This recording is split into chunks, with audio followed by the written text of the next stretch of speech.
Hey everyone, good to be back with you again. I'm going to do something a little bit different today on this particular video. I want to respond to Kyle Kulinski. Kyle Kulinski, for those of you who are conservatives, libertarians, maybe Trump supporters who are not familiar with Kyle, he is a uh, liberal, progressive, Democrat talk show host. He has his own show called Secular Talk.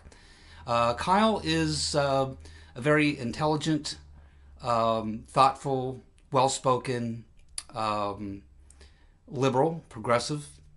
I probably don't agree with him on a lot of things, but there's a few areas where I would have some agreement with Kyle. I do like to watch his video segments. I enjoy his take, even though I probably don't agree with him a lot of the time. I enjoy watching his take on it. But I watched a video earlier today where he's talking about the fact that they had begun retaking back the Democratic Party, and so I doubt that Kyle will actually see this video. But maybe one of his supporters will, and will maybe send this along to him, or maybe something that I said they'll be able to impart to him. There's a couple issues I see with Kyle's plan for taking back the Democratic Party, and the two big ones are this. First of all, we have to understand that in the Democratic Party, it's different than the Republican Party in the primary, mainly with the way that they handle their super delegates. And the Democratic Party has 575 superdelegates that they essentially award to the establishment candidate. Now, we saw that they actually begin tallying those superdelegate votes to Hillary very early on in the primary process. They really should wait to the end to tally them up, but to try to give momentum to the establishment candidate, as well as all the other things that they do, like delaying the primaries, limiting debates, rigging things around, all the things that we saw the Democratic Party do to Bernie Sanders, they'll continue to do. And in fact, they'll double down on that. So, Kyle, I think that something I didn't hear you talk about is how you're going to deal with this super delegate strategy, because as long as the Democratic Party has these 575 super delegates, that's very hard to overcome, especially when they award them so early in the primary competition. It because people like to vote for the winner. It's a psychological thing, but it's very effective. And I'm sure that if you're a progressive or a Democrat or a liberal or what have you, that uh, that the Democratic Party isn't really interested in what you think. They are an establishment corporate party. They still rely heavily on big donors, and they always will. They're not going to change their tune. They're not going to roll over or just allow you to walk in and take over the Democratic Party. They're going to fight you every step of the way, just like they did during the primary, and they'll continue to do that. So if you really want to give yourself a shot in 2020, I think that something that you better work on that I didn't hear you mention is you better find some way to deal with that superdelegate strategy that they have in the Democratic Party. Because as long as they have those 575 superdelegates that they can award, apparently even at the beginning of the competition, it's going to be very, very difficult to overcome that. So that's the very first problem I think that you face that I didn't hear you talk about. And that's something you're going to have to deal with, or you're not going to be able to defeat your establishment party, which I would like to see. Even though I'm a libertarian, fairly conservative, I voted for Trump and I'm very happy with my vote for Trump. I like to see good competition, and I don't want to see one party rule either. And I would like to see reform of the Democratic Party. I would like to see a populist element in the Democratic Party, because if you have a populist Republican and a populist Democrat, we might actually get some really good things going. There's room to work together there, as opposed to what we have now and have had. So that's the first thing, Kyle. You're going to have to figure out a way to change the rules for the superdelegates in the Democratic primary. That's number one. Number two, you talked about how much money you're going to try to raise and do it the same way you did with Bernie Sanders, with people, raising all that money for Bernie, small donors. Well, I can tell you firsthand how that goes. I was a Ron Paul supporter, worked for the Ron Paul campaign in 2008 and also 2012. In 2008, we were able to raise tremendous amounts of money from small donors. We raised a lot of money, $6 million in one day. Ron Paul had a very good campaign war chest, and when he ended his campaign, he still had a lot of money left. So we found it very easy to raise a lot of money for Ron Paul in 2008. And of course, what the Democrats did to you and Bernie, they did to us and Ron Paul in 2008. And I'm sure you're aware of how that all played out. So I'll spare you all the details. Most of you know. But what we found was that in 2012, it was much more difficult to have the type of fundraising, to raise the type of money. It seems like when you get a candidate like that kind of comes out of the blue, like a Ron Paul or a Bernie Sanders, they can get a lot of momentum, they can stir up a lot of enthusiasm and a lot of people wanting to donate money. But when you go through that process and you raise all that money and people give all that money and they go out and they do sine waves and they knock on doors and they do all that work, and then only to find that in the end they get screwed by their own party, it takes the wind out of their sails.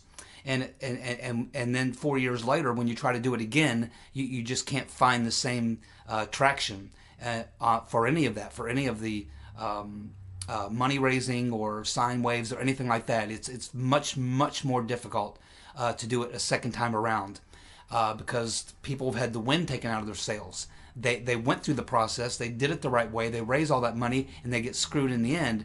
And it has a tendency to basically suck the life out of them and kill any chance to have a redo of that. It's like you get one shot at that every 20, 30, 40 years or something. And the most recent attempt with Bernie Sanders on the Democratic side was the shot.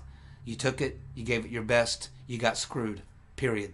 And what screwed you really badly was those superdelegates. You're going to have to work on that. I wouldn't count on the money raising being able to help you that much, because Bernie had plenty of money. He didn't have a money problem.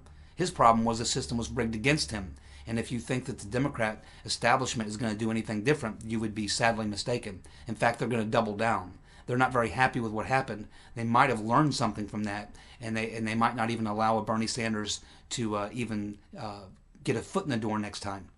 So keep that in mind. One last thing that I think that I haven't heard you talk about that the Democrats better pay attention to, and that is the extreme radical Looney Tune element of the progressive wing of that party.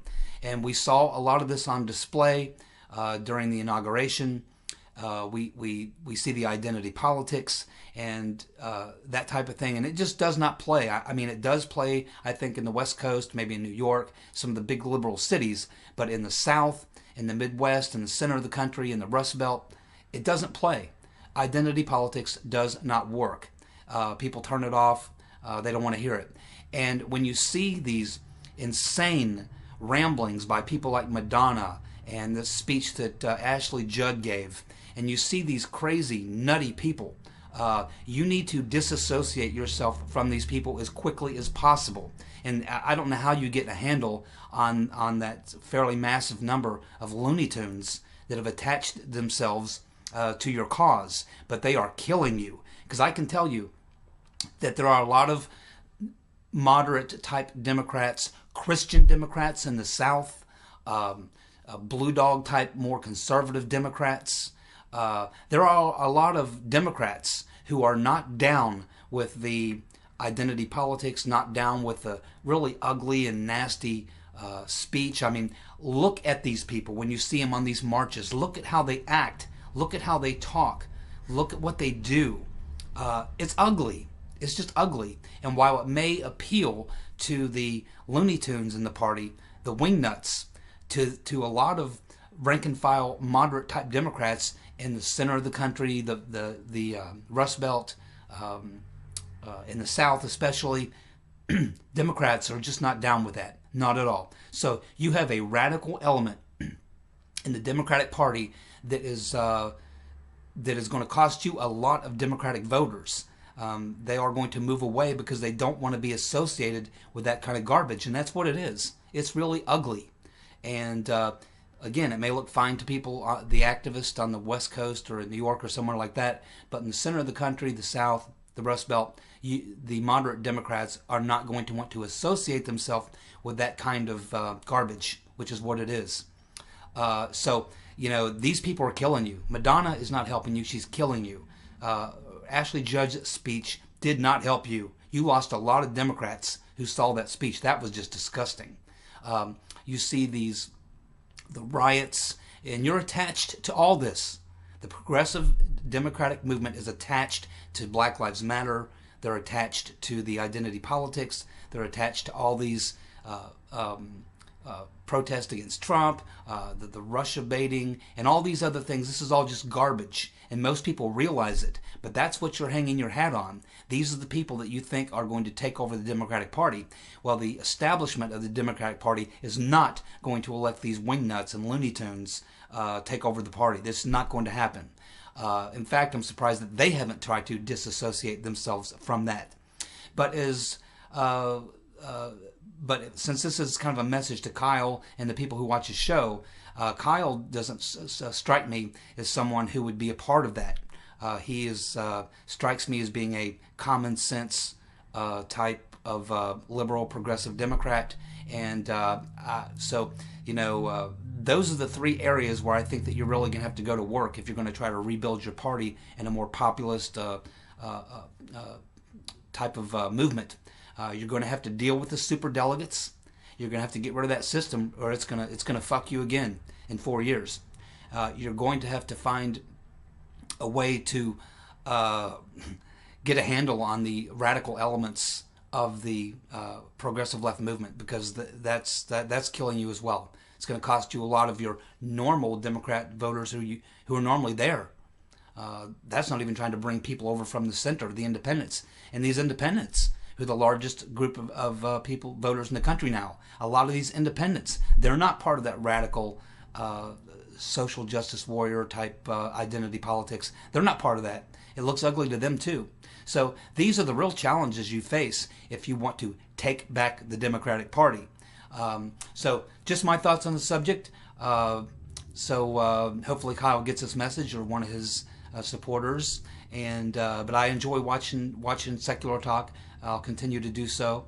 I like doing a little trolling as well. So anyway, that's just my thoughts on Kyle's segment on taking back the Democratic Party.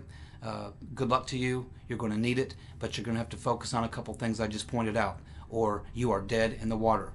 All right, that's about it. Thanks, everybody. Bye.